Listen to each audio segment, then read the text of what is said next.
Taste the Daily. Trichy மாவட்டம் தொட்டியம் தாலுகாவுக்குட்பட்ட நத்தம் கிராம வீற்றிருந்தாளம்மன் கோயிலின் புதிய தேர் வெள்ளோட்ட திருவிழா வெகு சிறப்பாக நடைபெற்றது. வீற்றிருந்தாளம்மனுக்கு சிறப்பு யாகசாலை பூஜைகள் நடைபெற்றதைத் தொடர்ந்து திருத்தேரினை தோளிலும் தலையிலும் சுமந்து சென்ற திரளான பக்தர்கள் முக்கிய வீதிகள் வழியாக உலா வந்து சுவாமி தரிசனம் செய்தனர்.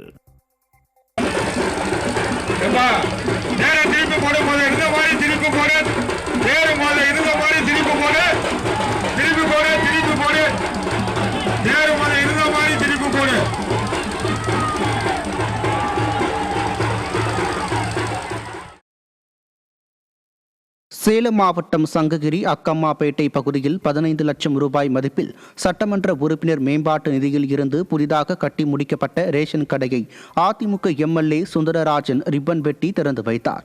இதைத் தொடர்ந்து பொதுமக்களுக்கு அத்தியாவசிய பொருட்களை வழங்கி சிறப்பித்த அவர் அங்குள்ள முருகன் கோயிலில் நடைபெற்ற சிறப்பு பூஜையிலும் பங்கேற்று வழிபாடு மேற்கொண்டார். இதில் அதிமுக நிர்வாகிகள் மற்றும் பொதுமக்கள் பங்கேற்றனர். தேனி மாவட்டம் பூதிப்புரம் பிரிவு சாலையில் ஆட்டோ ஸ்டாண்ட் அமைக்கக்கூடாது என ஆட்டோ ஓட்டுநர்களை போக்குவரத்து போலீசார் மிரட்டுவதாக மாவட்ட ஆட்சியரிடம் ஆட்டோ ஓட்டுநர்கள் புகார் மனு அளித்தனர். பூதிப்புரம் பிரிவு பகுதியில் ஆட்டோ உரிமையாளர்கள் மற்றும் ஓட்டுநர் நலசங்கம் சார்பாக ஸ்டாண்ட் அமைத்துள்ளனர். இந்நிலையில் அப்பகுதியில் போக்குவரத்து நெரிசல் ஏற்படுவதாக கூறி போக்குவரத்து காவல்துறையினர் அங்கு ஆட்டோ ஸ்டாண்ட் அமைக்கக்கூடாது என இடையூறு செய்து வருவதாக ஆட்டோ ஓட்டுநர்கள் குற்றம் சாட்டியுள்ளனர்.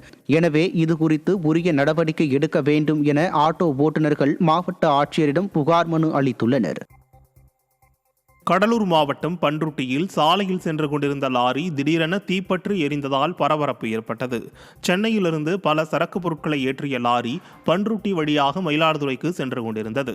இந்த நிலையில் பனிக்கன்குப்பம் என்ற பகுதியில் சென்று கொண்டிருந்த போது வாகனத்தில் புகை வருவதாக மற்ற வாகன ஓட்டிகள் லாரி ஓட்டுநரிடம் தெரிவித்தனர்.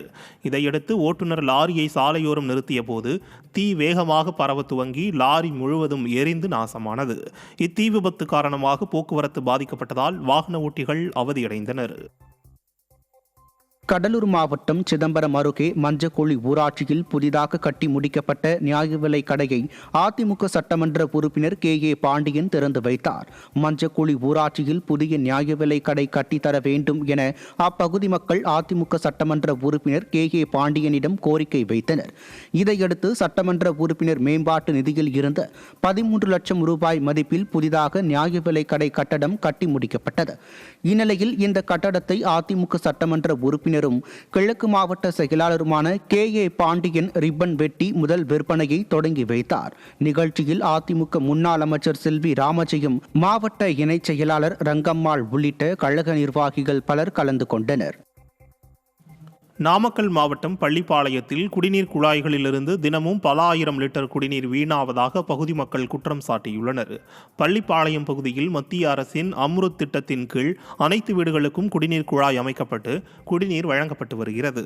இந்த நிலையில் இந்த குழாய்களை திறனற்ற திமுகவின் நகராட்சி அதிகாரிகள் முறையாக அமைக்காததால் நகரின் பல்வேறு பகுதிகளிலும் குடிநீர் குழாய்களை மூட முடியாமல் தினமும் பல ஆயிரம் லிட்டர் தண்ணீர் வீணாக சாலையில் ஓடுகிறது.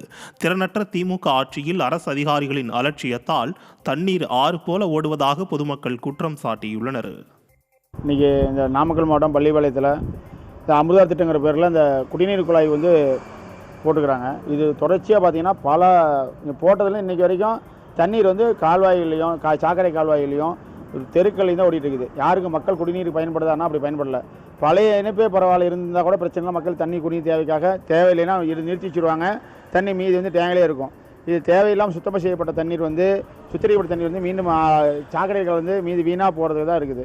இப்போ இன்னொரு பக்கம் பார்த்தீங்கன்னா இந்த தண்ணீர் பைப்பு போட்டிருக்காங்க. இந்த பைப்புலாம் முறையாக இல்லாதனால இரவு நேரங்களில் அந்த பைப்பு திருட்டிட்டு போயிடுறாங்க. அது திருட்டு தொடர்ச்சி சம்பவம் நடக்குது. கடலூர் மாவட்டம் சிதம்பரம் அருகே தாழ்வாக சென்ற மின்கம்பிகள் உரசியதில் 3 குடிசை வீடுகள் தீப்பற்றி எரிந்தது.